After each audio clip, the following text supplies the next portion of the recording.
This video is sponsored by Surfshark VPN. With testing finally over and the beginning of the season right around the corner, we now have a much clearer picture of the pecking order for 2022. So going into the season, I thought there would be no better time than now to give my thoughts on how the teams stack up from what we've seen so far. Now, to clarify, this is purely how I think the teams are looking right now. We have an entire season of developments, changes, and exciting innovations that will see the teams fighting to build the best car. And there's also no doubt that this won't be the same order when we get to the final race in Abu Dhabi. But having said that, here is how I think the grid stacks up going into 2022.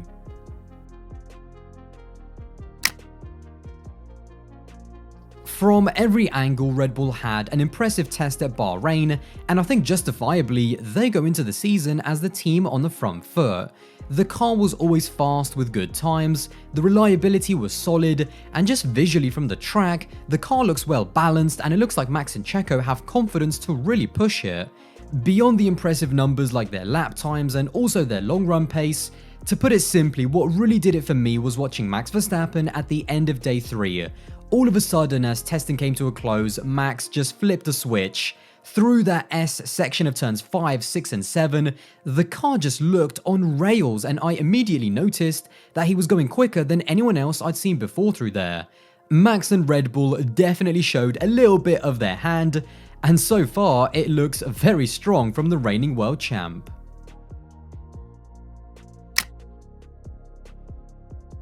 Splitting Ferrari and Red Bull was very tricky, but the thing that was most encouraging was the fact that Ferrari improved on the strong form that they showed in Barcelona. The car once again was just effortlessly quick in the hands of both of their drivers, and in general, watching the cars for myself, it always looked like the Ferrari had a really nice pickup out of the corners with their brand new power unit, which might be a contender for the best on the grid this season. There were actually a few rumors floating around that maybe they were running their power unit a little bit detuned, indicating that there's still a little bit more left in the tank in terms of raw performance. And just in general, their drivers are buzzing and are really struggling to hide the fact that they are happy with their car. And I haven't had this much confidence in Ferrari for years, and so I'm just excited to see their drivers potentially be able to challenge for wins from the beginning of the season. Before we get to number 3, however, I want to say a quick thank you to Surfshark VPN, who are the proud sponsor of today's video. Surfshark is a virtual private network that allows you to be fully protected on the internet by changing your internet IP and hiding your location. There are countless benefits that Surfshark provide, like protecting your data, blocking ads whilst you're browsing, and also allowing you to access content that might not be available in your country. So for example, I was recently out in Bahrain with Formula 1, and whilst I was out there, I wanted to catch up with the Premier League games on the Sky Sports channel. But because they don't have the broadcast rights to show the highlights outside of the UK, those videos just weren't there.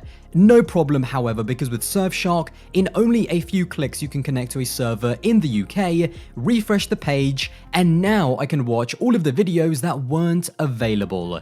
That's just one of many benefits, and by using my promo code Aldas or by clicking the link at the very top of the description, you can save 83% off and get an extra 3 months for free as well. Not only that, but Surfshark also has a 30-day money-back guarantee if you decide to change your mind. It's a great deal, so make sure to check them out if you're curious, and thank you again to Surfshark for sponsoring this video.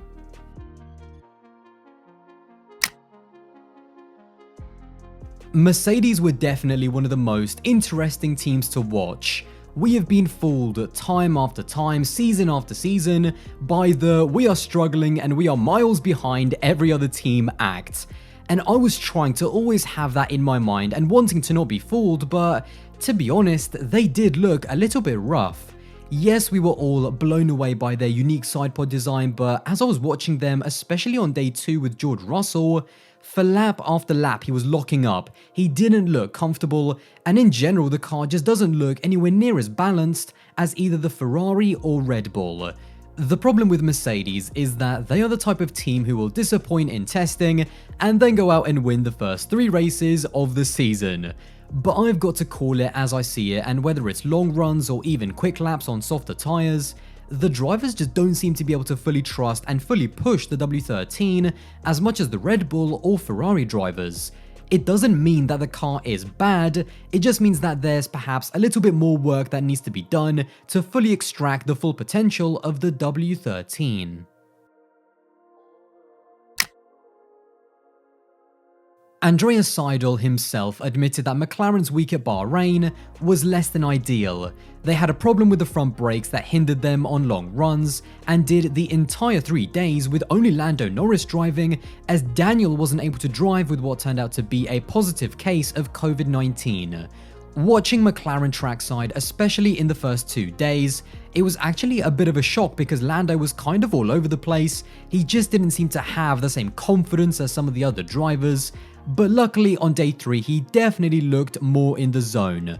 None of this takes away from the fact that McLaren do have a decent car, but there's no doubt that with Ricciardo getting no running whatsoever, with a few reliability issues, and with a car that doesn't quite look to be on the level of the other 3, McLaren will need to do a bit of catching up in the first few races.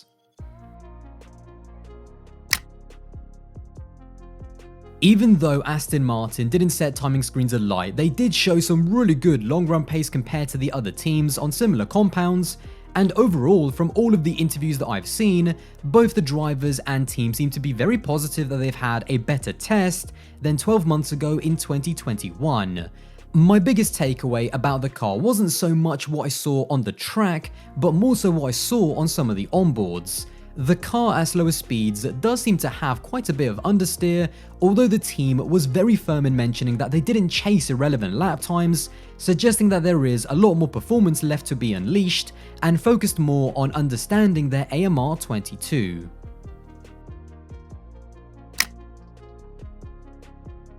One of my targets for Alpine going into Bahrain was for them to actually deliver some semi-solid lap times after all of their talking after Barcelona, and to their credit, both Ocon and Alonso did show that in the right window, the Alpine does have some pace.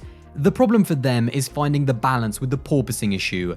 In the final 2 days, they worked really hard as a team on setup changes to see what works and what doesn't, and what the right balance is with the porpoising to make sure that they aren't giving too much lap time away by fixing it in the corners. Both drivers, however, seemed very positive after testing that the car was reacting well to the setup changes, and gave them a clear feeling of if it was the right way to go or not. It's still very difficult to know where they'll fit into the midfield puzzle, but so far it looks like a much better foundation than after Barcelona. Alpha Tauri certainly racked up the miles, having done the second most laps with 371. That's really positive because that was the number one thing that I was looking for from them after Barcelona. On the track, the thing that stood out most was the huge amount of porpoising on some of their runs down the straights, but having said that, the car through the corners didn't do anything out of the blue or bizarre. I think for them it's just a case of having a good car, but one that still has a few rough edges to stand out, and even though I don't think that they'll be as good as last year with the 5th best car on the grid, I still expect them to be firmly challenging for points in that midfield at the start of the season. Haas definitely stole the headlines with K-Mag's return, and with the very obvious low fuel glory runs during the evening session that they were given after missing the first day. Yes, the times were impressive and the car did look strong on long runs, but there were still some reliability issues that they encountered, and in general this is one of the more difficult teams for me to personally judge because they didn't do a huge amount of running and I didn't really get to see too much of them on the track. I'm confident enough to say that Haas will not be nailed to the back of the grid and only racing with themselves, but anything more than that, only time will tell. Alfa Romeo had a mixed Bahrain test. The car definitely improved in terms of performance, with the team getting on top of its porpoising issues which held them back in Barcelona. Valtteri Bottas in an interview told me that he really enjoyed the handling and balance of the car, and watching him closely out on the track, he was really throwing the car around and just looked like he had a lot of confidence to really push it. However, yet again, Alfa Romeo had various reliability issues with both of their drivers, which included a hydraulics issue which caused Valtteri to stop out on the track. The team did a solid number of laps, but these reliability issues have to be sorted if the team want to actually capitalize on other teams' mistakes during the season instead of just throwing opportunities away. Williams have admitted that their dramatic brake fire was down to simple human error that was, quote, too stupid to talk about by Jos Capito. The bigger problem is that it ruined Latifi's last day of running and puts the team on the back foot heading into the season. It wasn't that Williams was struggling, on the contrary, especially when I watched Alex Albon trackside, he was actually hustling the car quite nicely, and I just have this added confidence now that I've seen him out on the track that we really will see Alex back to his best. The car definitely still lacks a bit of downforce compared to the bigger teams, and that was obvious visually. And I still think that with some of their reliability issues as well, I just think that there are other teams going into the season with more momentum and with a better handle on their package. Well, there you have it, another video wrapped up. Once again, a big thank you to Surfshark for sponsoring this video. Don't forget to check out all of their links at the very top of the description or use my promo code. And once again, a big thank you to Surfshark. Now, if you did enjoy this video, then don't forget to subscribe to the channel. That would be greatly appreciated, and I'll see you in the next one.